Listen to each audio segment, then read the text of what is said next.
Welcome back to another Kicking Tables. Today we are delighted to welcome Peter Vaughan, the publisher of Mission Catastrophe and the designer of that same game, Matt Walters. Gentlemen, welcome to the show and thanks so much for joining us. Thanks for having us. So let's jump right into your game. This is the first game by Cardboard Alchemy, your new company. Matt, you're the designer of the game, so why don't you tell us what is your game? Give us a description and kind of an overview of how the game plays through. Oh, so it's I call it kind of a cooperative backstabbing game in which we are all crew members on this spaceship that is going to be destroyed because it is caught in a meteor storm. And the goal is to collect different resources and set the escape pod in order to survive.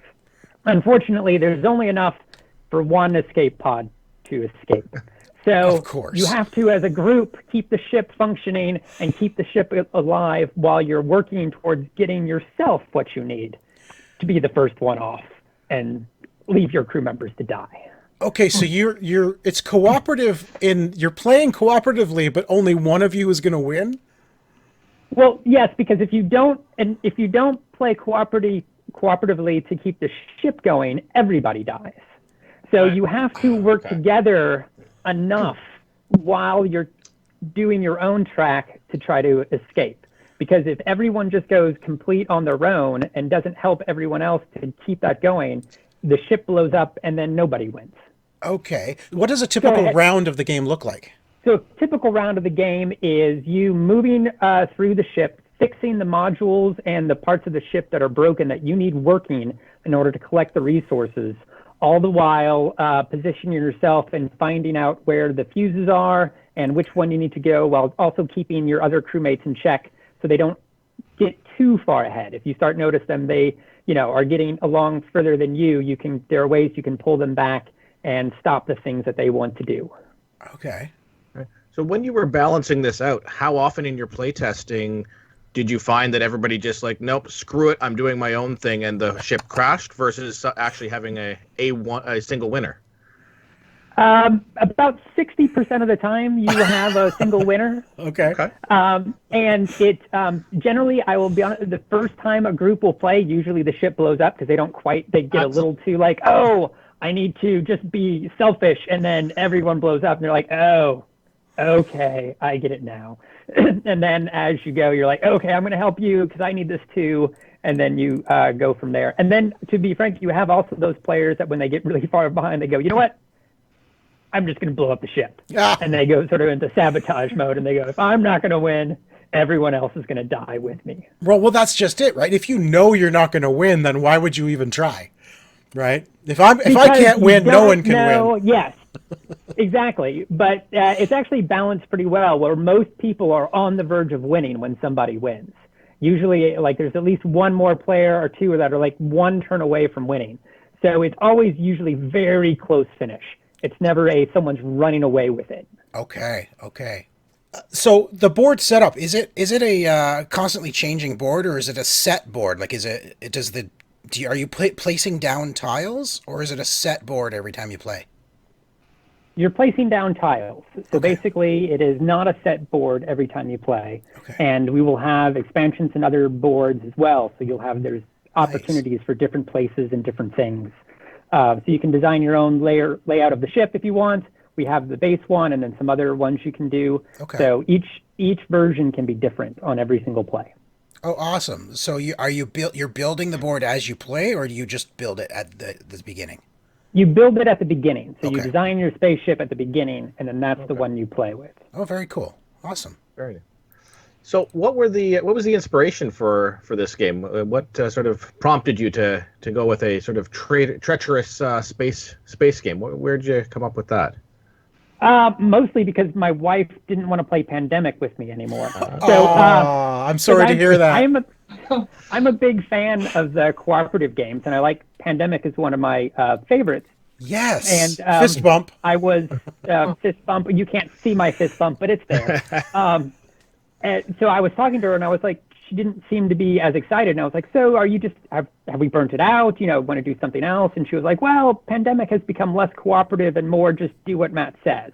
Because a lot of times with cooperative games, you get to a point where if someone really knows how to play it, it's like, oh, so what should I do on my turn? And they're like, oh, well, if you do this and you do this, you'll win. And so it's like, so I started thinking, is there a way to have a game where you have to work together, but you still have that solo role and goal at the end that you're trying to get to? So it's not someone just takes over and wins every time. Right.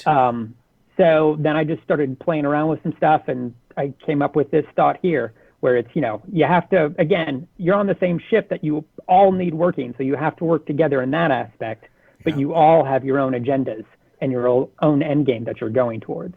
Yeah, that's cool. That's cool. Now, I understand the game is for 1 to 6 players, and I understand there's a team mode as well. Tell us, is there a difference between team mode versus, 1 to 6 players, and how does a single-player game work?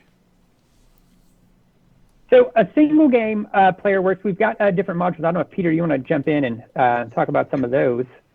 Yeah, the thing that we heard a lot of feedback as we were working on this, and of course, I just had finished developing Dwellings of Eldervale, and a lot of people love the solo mode. So there was a lot of people saying, listen, we really want solo mode.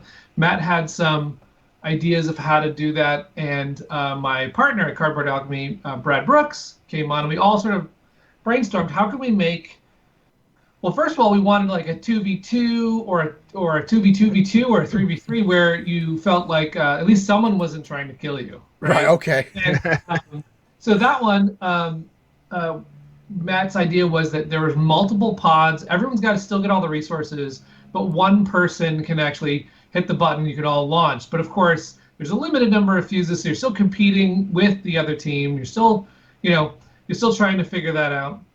If you want to play together, you're like, listen, I don't want to do that. I don't want anyone who's not on my team. Then you're playing against, we have several AI modes. We have marauding pirates that land on the ship that are quite hard to beat. We have robots that go out of control. We're working on another one that will be hopefully on the Kickstarter, so that we're going to have lots of different ways. Not only do you have ways you can build the ship, ways you can customize your crew, but then, what you're doing. There's some that are going to be easier than others. So you could say, all right, listen, we want a really hard challenge today. Matt's actually got these modes in there where you can make it where being sucked out into space is game over. So, I mean, you can dial it up. You could set it cooperative or competitive. It's got so many ways to play it. That is awesome. That's really cool. And very expandable, too, with those different enemy AI.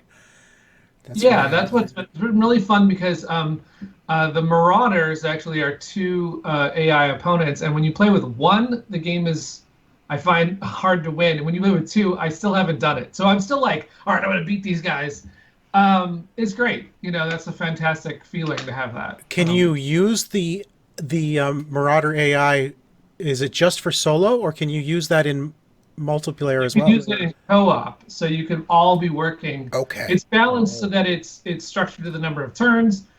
The Marauders are all do something after everyone's turn. Same thing with the robots. So basically, you can dial it up 1 to 6. Okay, and that's what brings in the co-op aspect, is bringing in the enemy AI. But if you're going to do versus, there's no enemy AI.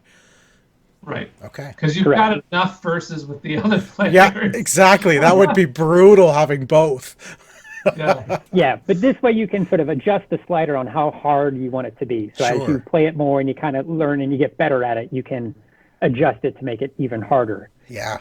Yeah, I'm so excited about the sliders in general, because actually Matt's got, you could play co-op without the AI. Let's say you wanted to play with your family and you just wanted to get your kids to, like my son who's 11 plays it, and we have a fun time. We don't need the other stuff in there. You could also make it so that you're trying to see if everyone can get off before the ship blows up. So Matt's got a lot of different ways you can mix it up. So versatile.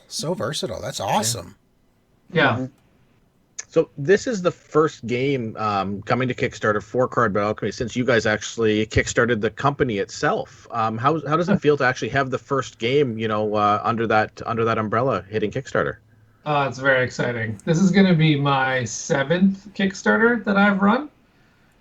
So I have a slight problem. I'm addicted. I like Kickstarters because there's a community that is so engaging and so just invested, and they have ideas for how you can make it better or solutions.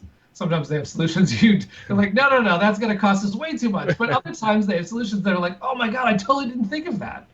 And just that is so much fun. Yeah. This is that kind of game. This is the kind of game that can, like you said, it is expandable, which means it's exciting to kind of say what's everyone's favorite sci-fi. What are, like, for example, when we first started talking, Matt, I said to Matt, what other rooms do you have? And he, this is a spoiler, but one of the ones we're hoping to stretch to is like the choppers in Galaxy Quest. I mean, it's yes. there, but who built this ship? Like, why is this happening? You can do so many things, and the community, I hope, will be with us and just bouncing off of all the ideas, and I think that's really fun. So we're gonna see this game is gonna pay homage to multiple sci-fi franchises that we're gonna.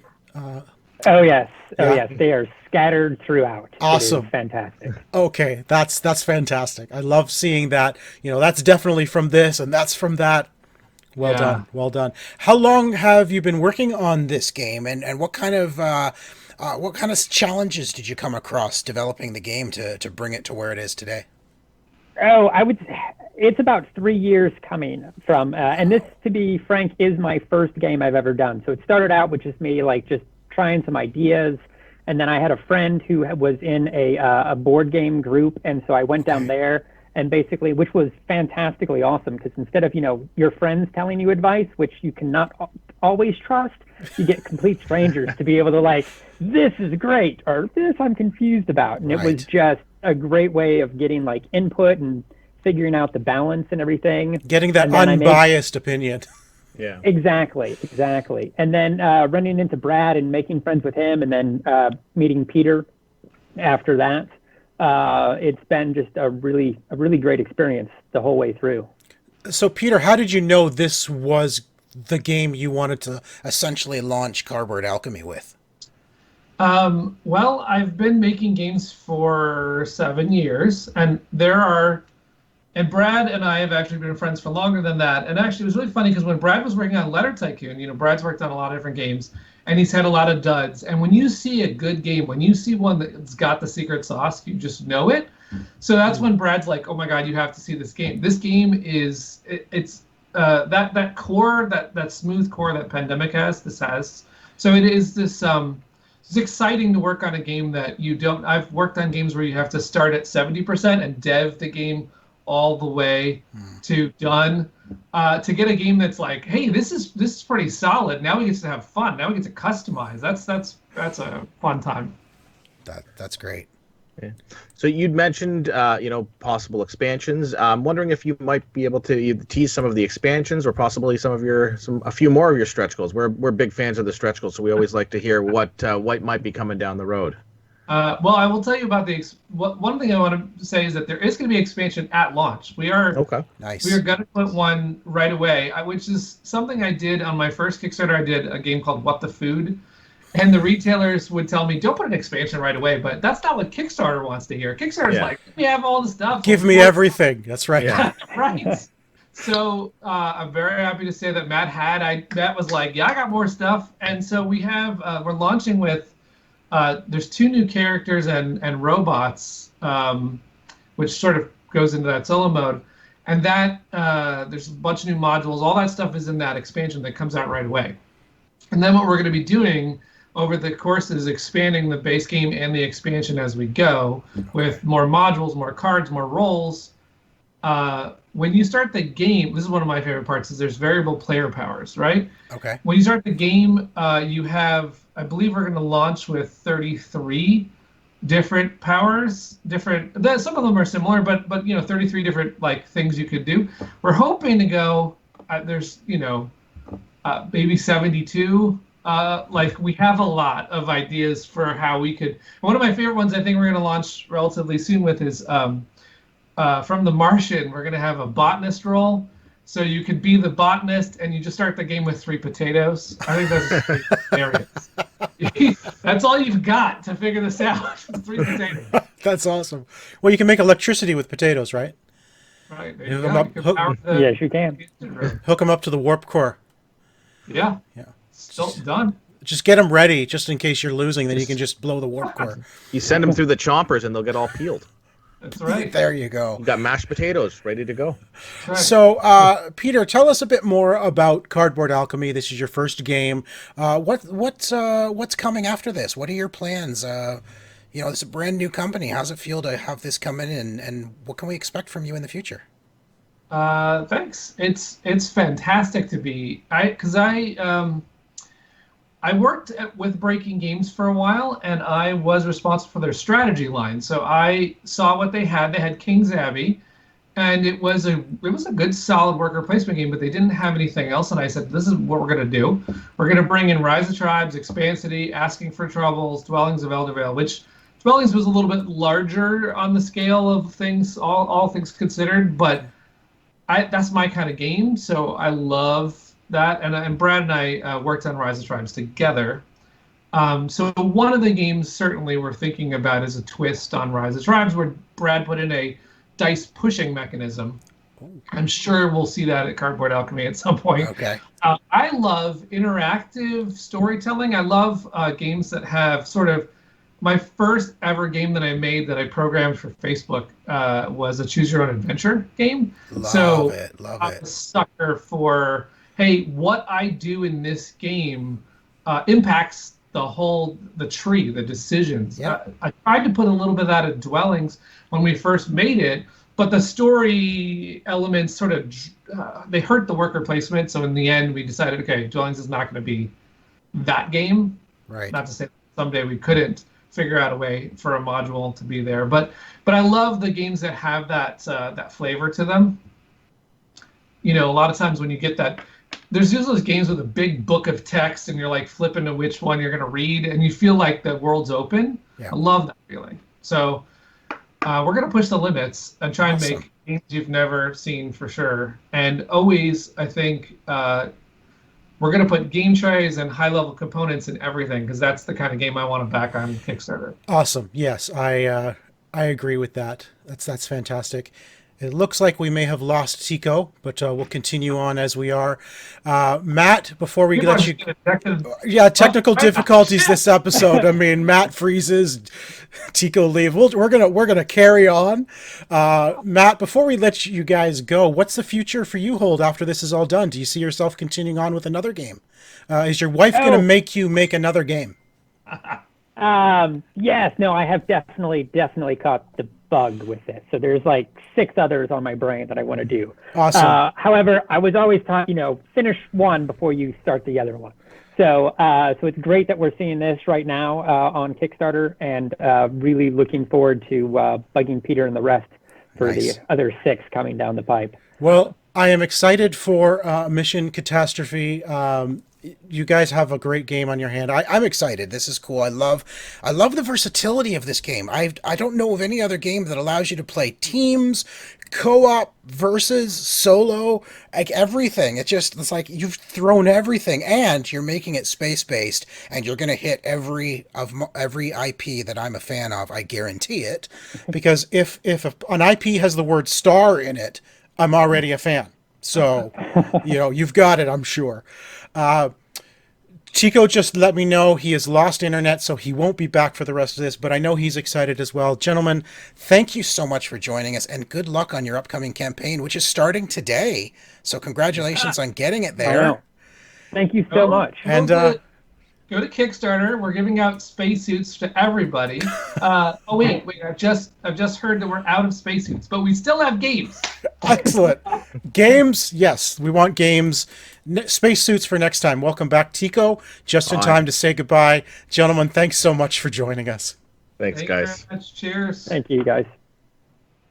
Hey, everybody. Thank you for watching. I've been ejected out into space, but I had a blast. I'm glad you watched.